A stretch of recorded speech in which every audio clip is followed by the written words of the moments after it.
사도 바울이 자기를 아주 극도로 증오하고 미워하는 그 유대인들 앞에서 자기를 붙잡아다가 없애버리려고 하는 그들 앞에서 오늘 자기를 변론하는 그 내용을 담고 있는 그 모습을 성경을 통해 우리가 대하게 되었습니다. 그런데 그 내용을 자세히 들여다보았더니 바울이 자기가 믿는 믿음에 대한 이야기를 하고 있지를 않습니다.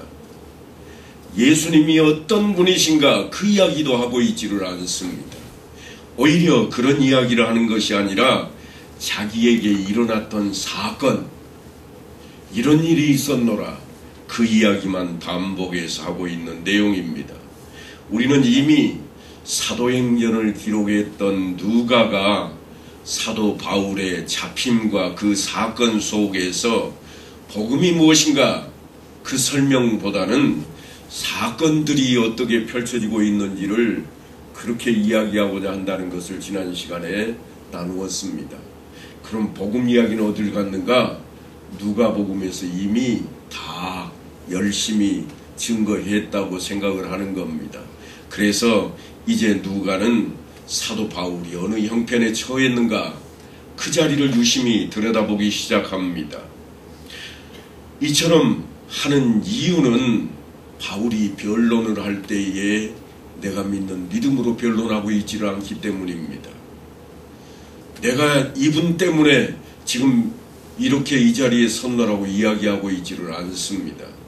그렇게 이야기하는 것처럼 보여지지만 가만히 들여다보면 뭔가 사건에 휘둘려서 그 사건을 설명하고 있는 겁니다. 그래서 하는 이야기입니다. 나도 당신들하고 한 가지로 율법에 열심히 있었고 그리스도의 도를 믿는 자들을 잡아 죽이고 옥에 가두고 그리고 그 일을 위해서 다메섹으로 가는 길이었어. 그런데 거기서 내게 커다란 일이 일어났는데 그 일로 인해서 나는 완전히 변해버렸소이다. 그러니까 내가 지금 이 꼴로 이 자리에 서 있고 당신들이 반대하는 그 입장에 서 있는 것을 내가 다르게 바라보고 있는 것은 내가 자의로 하는 것이 아니요 내 의도가 아니라 하나님께서 나를 그렇게 만들어 버렸소이다. 내가 하고 싶어서 지금 일을 하는 게 아니요 나는 지금 떠밀려 가고 있는 모습이요 그 이야기를 지금 변론으로 꺼내놓고 있습니다. 그것이 사도 바울의 변론의 초점입니다. 유대인들이 참다운 신자라고 하나님을 온전히 믿는 사람이라고 하나님이 그렇게 하셨다고 하는데 반대할 수 있는 그런 입장은 없을 겁니다. 하나님이 하셨다는데. 그런데요, 유대인들이 생각이 달랐습니다. 어떻게 다른가 하면 나는 원래 당신들과 똑같은 생각으로 그 일을 반대해야 될 줄 생각했고 율법의 수호자로 자처했던 사람이고 다메섹으로 가는 도중에 주님을 만났는데 내 눈을 뜨게 해서 그분이 나로 이방인의 전도자가 되게 일을 맡기셨소 하고 충분하게 하나님이 하신 일이라 그렇게 외치고 있는데 유대인들이 그렇게 받아들이지를 않습니다. 하나님이 주인이시고 내가 종이라면 주인이 어떤 모습으로 어떤 일을 하든지 무조건 따라야 할 것인데 하나님의 종이라고 여기는 이 유대인들이 지금 하는 행위를 보면 전혀 그렇지 않습니다. 자기들 생각, 자기들 주장을 그대로 드러냅니다. 그 모습이 어떠한가 하면 오늘날 이 시대를 살고 있는 교회 안에 있는 우리하고도 너무나 닮아 있습니다.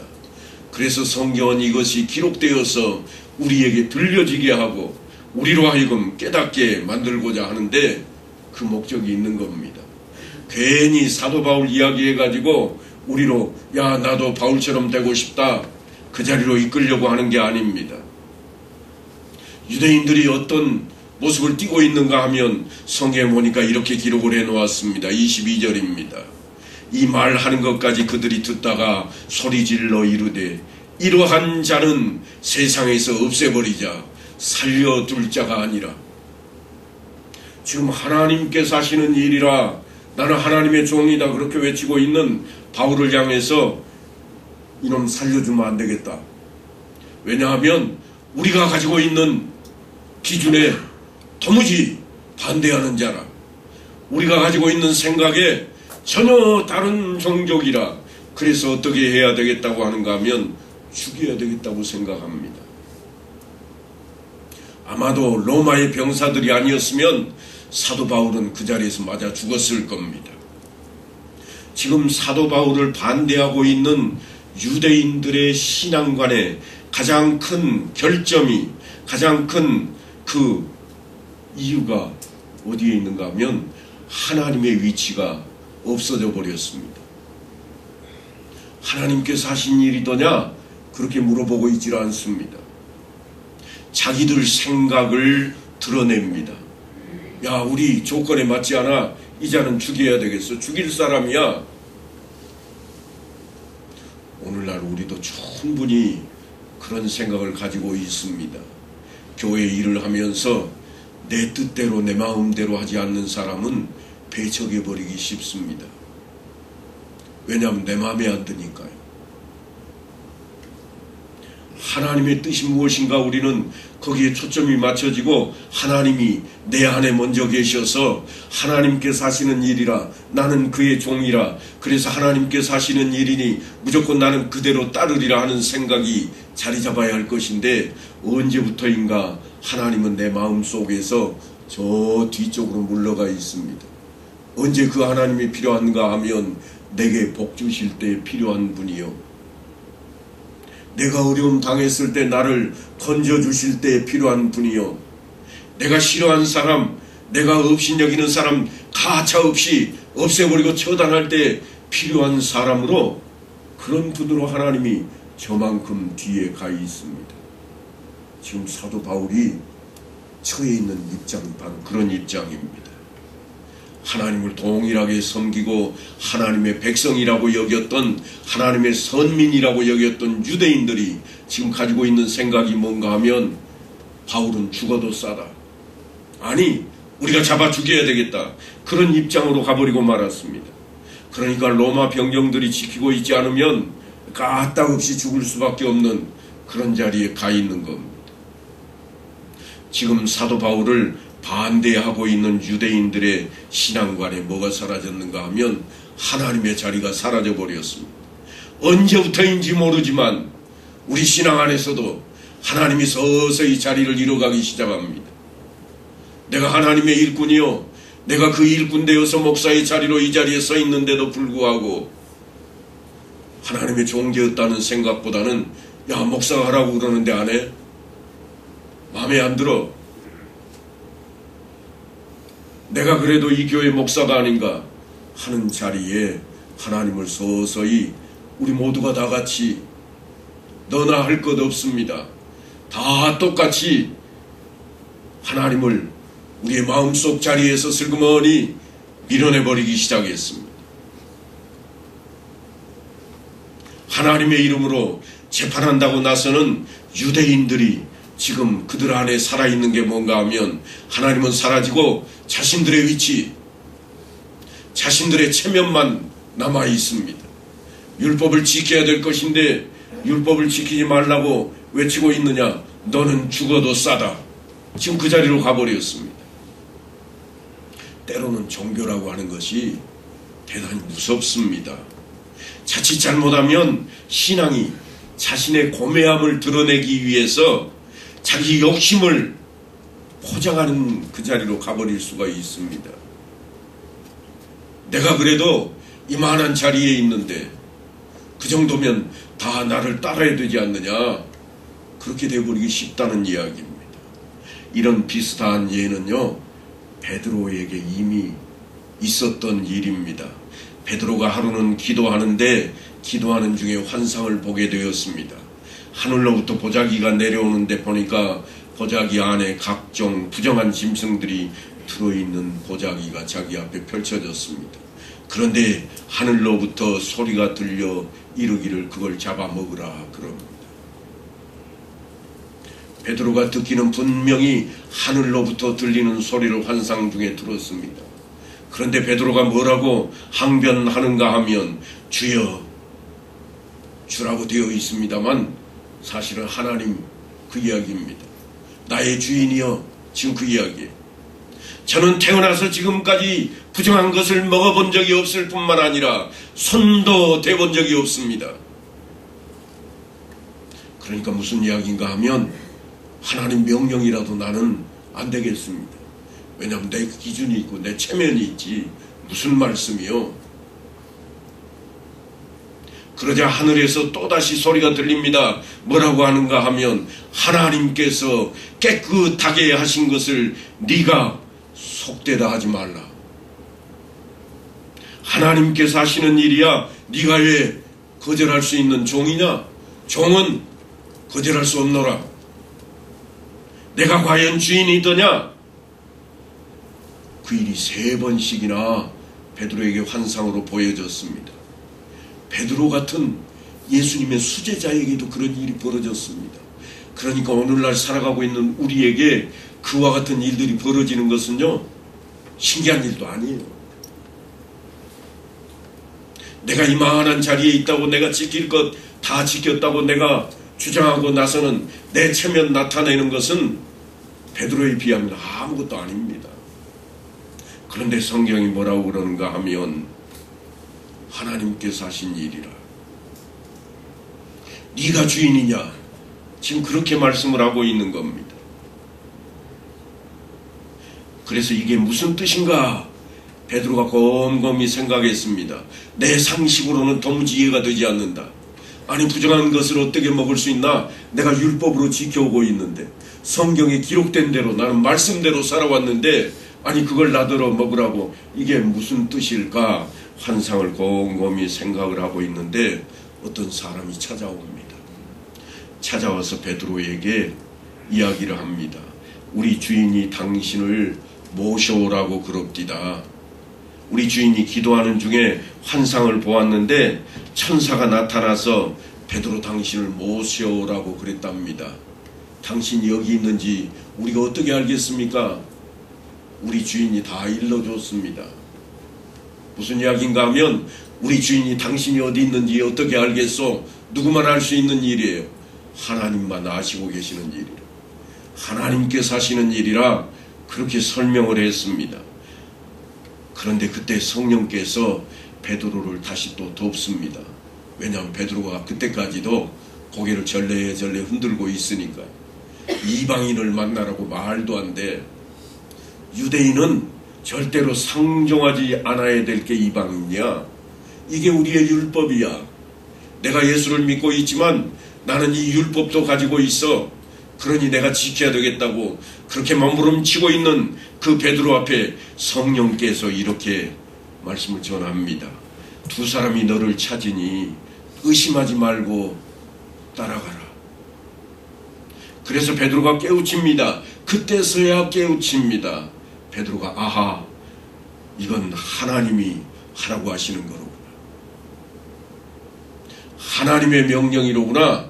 아, 내가 종이었지. 그때서야 번쩍 눈이 띄었습니다.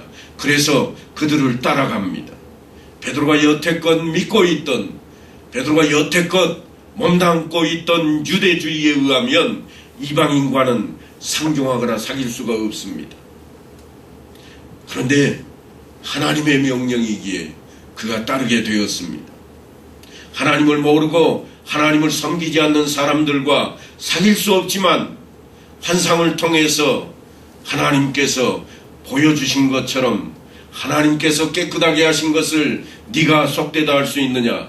할 수 없기에 이제 그곳으로 따라가고 있습니다. 가서 복음을 전하는데 오순절에 마가의 다락방에서 체험했던 성령이 그 이방인들이 있는 자리에 임하셔버립니다. 성령 강림 역사가 일어났습니다. 베드로가 깜짝 놀랐습니다. 아니, 저들에게도 성령이 임하신다고? 성령은 선택받은 우리 민족, 하나님이 택하셨던 우리 민족 안에서나 있을 법한 일인데 저 이방인들에게, 사람 같지도 않은 저들에게 성령이 어떻게 임할 수 있단 말인가? 눈으로 보고 있으니 안 믿을 수도 없어. 그래서 베드로가 하는 말입니다. 하나님이 저들에게 우리가 체험했던 것과 동일한 성령을 주셨으니 내가 어찌 물로 세례를 베푸는 것을 금지할 수 있겠는가? 그래서 그들에게 세례를 베풉니다. 이 소문이 예루살렘에까지 금방 전달되었습니다. 베드로가 돌아오자마자 놀라운 일이 그를 기다리고 있습니다.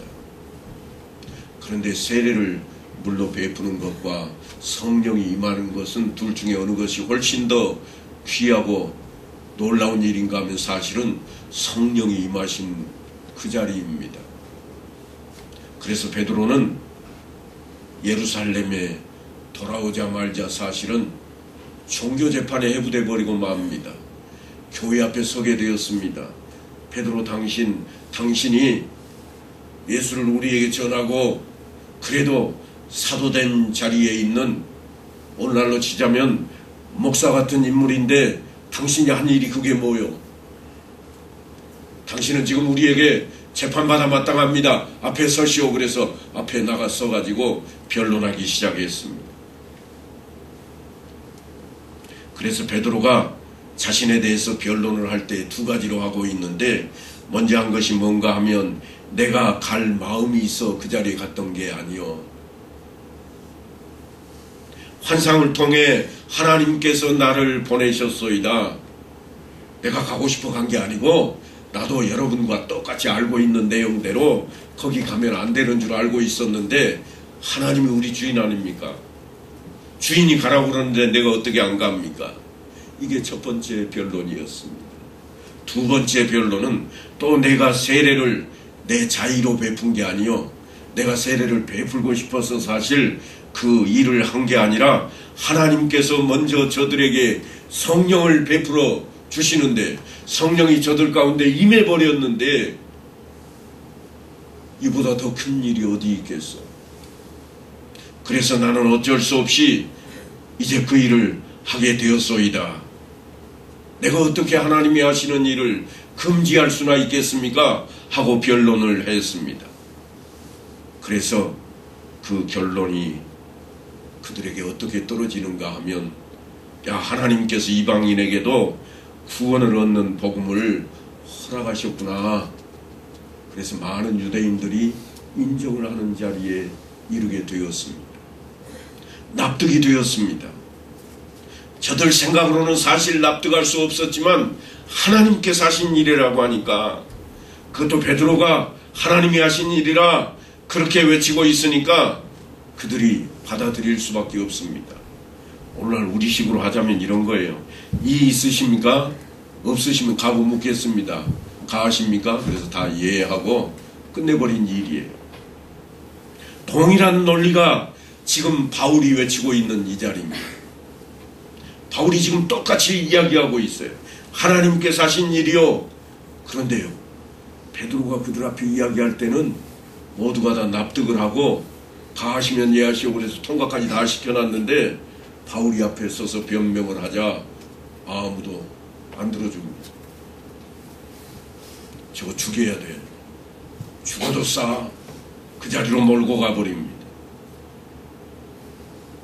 우리 교회 안에는 그런 일이 없다고요? 아니, 있습니다. 목사님이 하면 어쩔 수 없이 했겠지. 그러다가도 어느 집사님이 하면 똑같은 일 했는데도 그 집사 신앙이 별거 아니야. 똑같은 자리에 우리가 서 있음을 우리는 기억하고 오늘 말씀을 들여다봐야 됩니다.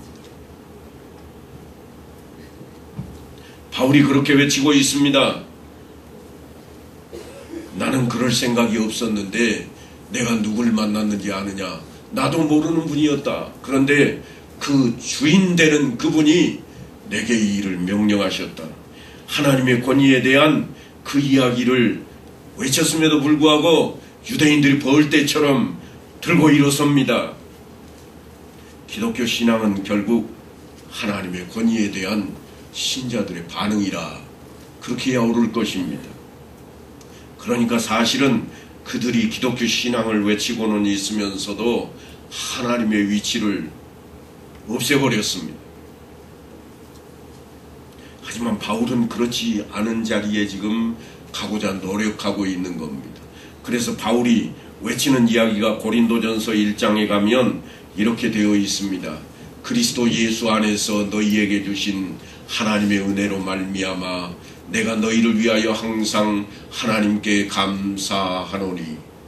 감사할 이유가 뭐냐? 그래놓고 이어지는 말씀을 보면 고린도 교회가 모든 일, 언변과 지식에 풍족하고 능력이 있을 뿐만 아니라 은사가 부족함이 없다, 그렇게 장황하게 설명을 합니다. 그래놓고 바울이 감사할 내용이 뭔가 외치고 있는가 하면 저들이 가진 은사가 아닙니다. 저들이 가지고 있는 능력 때문에 감사한다, 그렇게 표현하고 있지는 않습니다. 바울이 감사하는 것은 그리스도 안에서 그들이 하나님의 자녀된 것을 감사하는 겁니다. 하나님의 자녀가 되었으니 감사하다. 능력을 받았다, 은사를 받았다, 다 각기 뛰어난 것들로 가득 채워졌다, 그렇게 외치던 바울이 감사할 일은 그것이 아니라 오직 너희가 하나님의 자녀된 것을 나는 감사하노라. 너희를 불러 그의 아들 예수 그리스도 우리 주와 더불어 교제하게 하시는 하나님은 미쁘시도다. 이게 고린도 교회를 향한 사도 바울의 이야기입니다. 내가 너희를 자랑할 만한데 너희 능력이 있는 것 때문이 아니라 그들은 틀림없이 능력이 대단했습니다. 예언하는 자도 있었고 복음을 증거하는 자도 있었고 또한 병 고치는 은사를 가진 자도 있었고 지혜로워서 지식을 남달리 뛰어나게 가지고 있는 교사들도 그 자리에 있었고 뿐만 아니라 사람들을 불러 모을 만한 언변이 좋은 사람도 많이 있었습니다. 그런데 그걸 사도 바울이 자랑하고 있는 것이 아니라 너희가 예수 그리스도로 말미암아 하나님의 자녀가 되었으니 이보다 더 귀한 것이 어디 있겠는가, 그렇게 자랑하고 있습니다. 우리가 예수를 믿는 궁극적인 목적은 그러니까 하나님을 알게 하는 겁니다. 예수님께서 이 땅에 오신 이유가 하나님과 갈라서 버리고 배반하고 죄인 되었던 우리로 하나님과 화목하게 하기 위한 것이 목적이었습니다. 예수를 믿는 하나님의 자녀가 되게 하는 것이 목적이라고 하는 겁니다.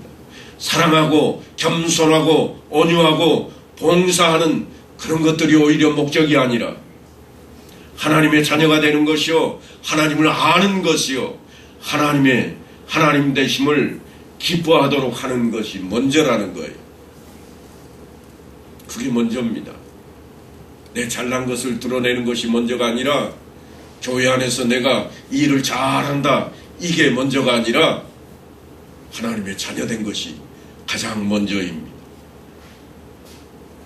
고린도 교인들은 자기들이 가진 어떤 신앙의 내용을 극대화시키는 것이 전부라고 생각했습니다.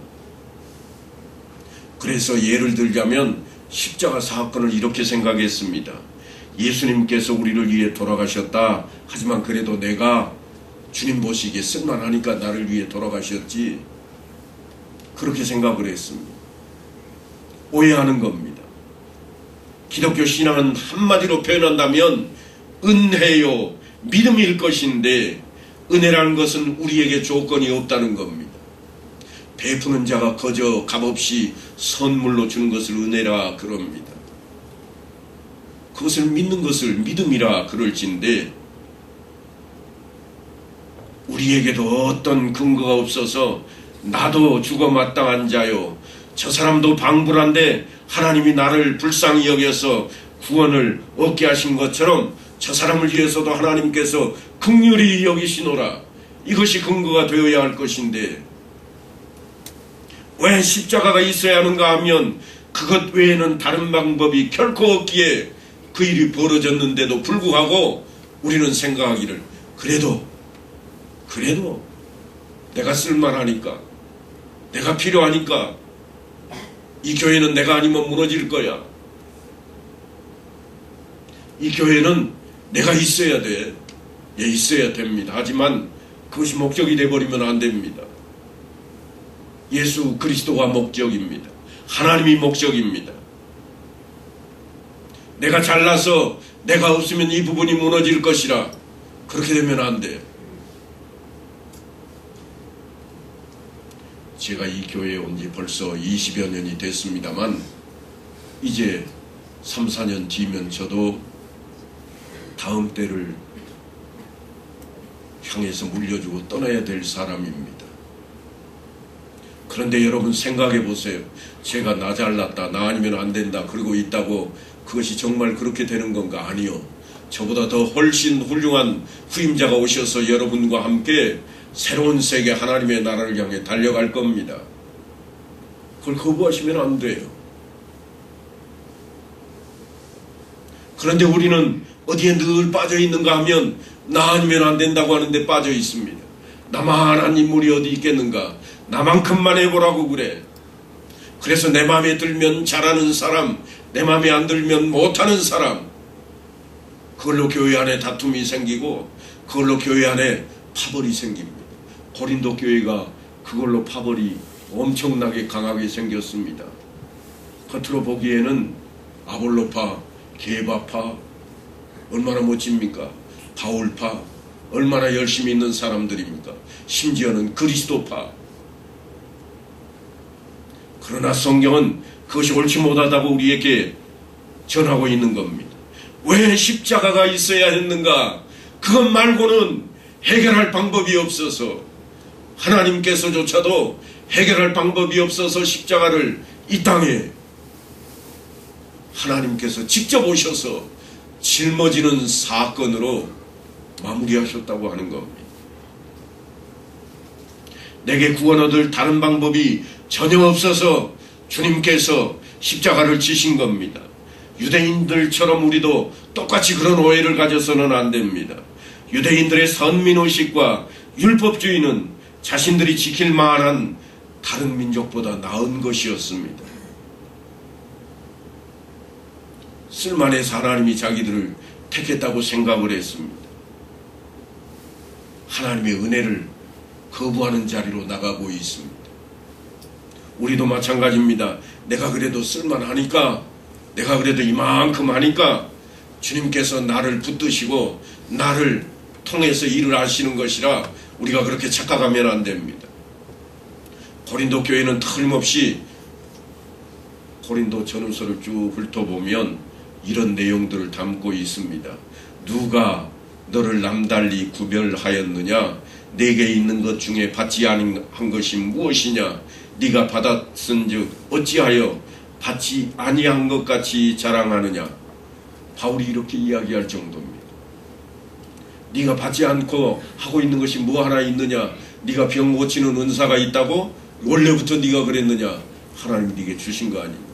값없이 주신 선물이라, 은혜라. 네 잘나서 그렇게 했느냐? 아니라. 네가 언변이 좋다고 처음부터 언변이 좋았더냐? 언변이 좋게 태어난 사람이 어디 있더냐? 지금 그런 이야기를 하고 있습니다. 바울이 지금 이야기를 하고 있는 것은 그 자리에 방언하는 사람들이 너무나 많았고, 그 자리에 병 고치는 은사를 가진 사람들도, 큰 믿음을 가졌다고 생각하는 사람들이 너무 많았기 때문입니다. 우리나라에도 한때는요, 방언이 휩쓸고 지나간 적이 있습니다.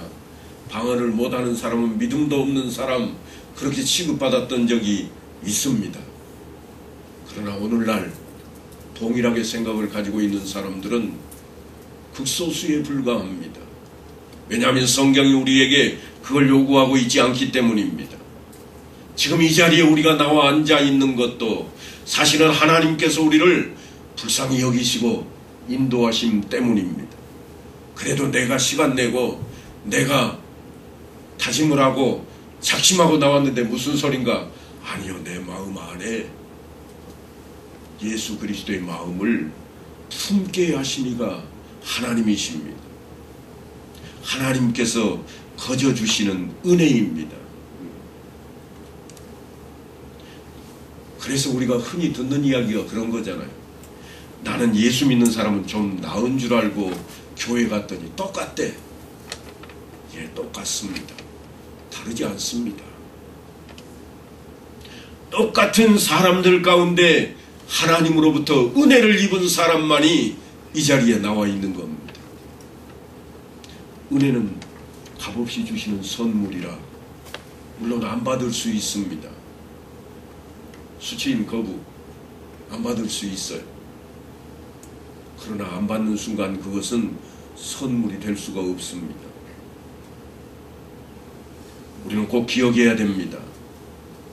하나님이 불쌍히 여기셔서 불러낸 사람들의 모임이 교회입니다. 그러니까 우리가 다른 사람들보다 유별나고 똑바르고 뛰어나서 부르신 게 결코 아니라고 하는 겁니다. 그게 잘못 확대되면 우리는 교회 안에서 편가르고 서로 끼리끼리 모이는 그런 자리가 돼버리고 말 겁니다. 사실 교회 안에 편가르기 싸움이 늘 있어 왔습니다. 어느 교회를 막론하고 다 있을 겁니다. 우리는 없을 것 같으세요? 우리도 있을 겁니다. 아무나 목사하는 줄 알아? 아니야. 나 정도 되니까 목사하지. 그 생각이면 내 마음에 드는 사람은 믿음이 좋은 사람, 내 마음에 안 드는 사람은 믿음이 나쁜 사람, 그렇게 돼버린다. 하나님이 그걸 우리에게 원하고 계시지 않습니다. 그걸 요구하고 계시지를 않습니다. 네가 내 종이냐? 종은 어떻게 하는 건가? 하나님의 뜻대로 움직이는 겁니다. 내게 맡긴 일을 충실하게 하는 것뿐입니다. 누구의 뜻대로? 주인의 뜻대로예요. 주인이 그 자리에 딱 나타나면 종은 더 이상 자기 할 일이 없어집니다. 시키지 않는 한 할 수가 없어집니다. 하나님이 시키시고 교회를 위해서 하나님께서 도우시는 거예요. 그래서 남들보다 더 똑똑해 보이는 것 같고 남들보다 조금 잘나 보이는 것처럼 보이는 겁니다. 그래도 여전히 하나님께 택하심을 입은 종이라는 사실을 우리는 잊어버리면 안 됩니다. 변화되었다고 하는 것이 옛날에는 깡패였고 도둑이었는데 개과천선에서 이제는 거룩해졌다는 그런 식의 변화를 기독교에서 말하고 있지는 않습니다. 하나님께서 개입하셔서 강제 집행하는 겁니다. 세상 사람들이 보기에 정말 쓸모없는 사람 같지만 하나님께서 개입하시면 달라집니다. 아니, 세상 사람들이 보기에는 정말 철두철미한 율법주의자요 선동자였던 바울이었지만 하나님께서 개입하니까 그가 달라졌습니다. 이방인들에게도 환시와 환난을 받았던 바울이지만 그가 달라졌습니다. 자기가 잡아 죽이고자 쫓아다니던 사람들, 그 사람들을 이제는 지원하고 사기를 복돋우기 위해서 그 길을 가야 될 사람이 되어버리고 말았습니다. 아이고, 내 체면이 이제 어떻게 그렇게 합니까? 바울은 한 번도 그렇게 말한 적이 없습니다. 그럼 내가 조금 전까지만 해도 잡아 죽이려고 다메섹으로 가고 있었는데 저 다메섹 사람들에게 내가 어떻게 예수 믿으라고 말할 수 있습니까? 내가 예수 믿는 사람 다 잡아 죽이려고 쫓아가고 있었는데 야, 너희를 위해서 내가 왔노라. 어떻게 말할 수 있습니까? 내 체면이 말도 아니지. 그러나 그는 외칩니다. 내가 그리스도를 만난 후 나는 바뀌었노라. 바울의 자기 변명입니다. 사랑하는 성도 여러분, 여러분은 어떤 답을 내놓으실 수가 있습니까? 나는 내 뜻대로 살던 사람이었습니다. 나는 돈이 내 인생에서 가장 중요하다고 생각했던 사람입니다. 나는 내 체면이, 내 명예가 내 인생에 가장 중요하다고 그렇게 생각했습니다. 그것이 내 인생의 목적이었습니다. 그런데 어느 날 나는 하나님을 알게 되었습니다. 하나님을 만났습니다. 그 이후부터 하나님은 내게 이런 인생을 맡기시고 요구하셨습니다. 그래서 이제는 내가 내 인생이 손해보는 인생, 사랑하는 인생, 기도하는 인생, 나를 살펴보는 인생으로 바뀌어버리고 말았습니다. 그것이 내 자녀를 그렇게 가르치고 내 이웃 앞에 그런 모습을 갖게 했고 내가 그런 식으로 살게 되었습니다. 이런 고백이 되시기를 간절히 소망합니다. 그것이 증거되는 삶을 이제부터 우리가 좀 살아야 되겠습니다. 그런 교회를 우리 함께 다 같이 만들어 가십시다. 우리 모두가 은혜를 입은 그 은혜를 더 많은 사람들에게 나누어 줄 수 있어야 됩니다. 하나님께서 그것을 요구하시기에 하나님의 종의 자리로 우리가 들어섰다면 명령대로 따라야 됩니다. 내 생애에 내 욕심대로 그렇게 끝내버릴 것이 결코 아니라 이제는 하나님의 뜻에 순종하는 자리로 나가야만 되겠습니다. 그래서 매 주일마다 한번 나와서 목사로부터 설교 말씀 듣는 것으로 시간을 때우는 그런 신앙이 결코 아니라 오늘 사도 바울이 고백한 것처럼 우리의 삶의 도전이 되어서 내가 이제는 변화된 삶으로 정말 예수 믿는 것이 무엇인지, 이 자리에 나와 있는 목적이 과연 무엇인지를 깨달아서 하나님 뜻에 따라 순종하는 우리 모든 성도들 다 되시기를 간절히 축원합니다.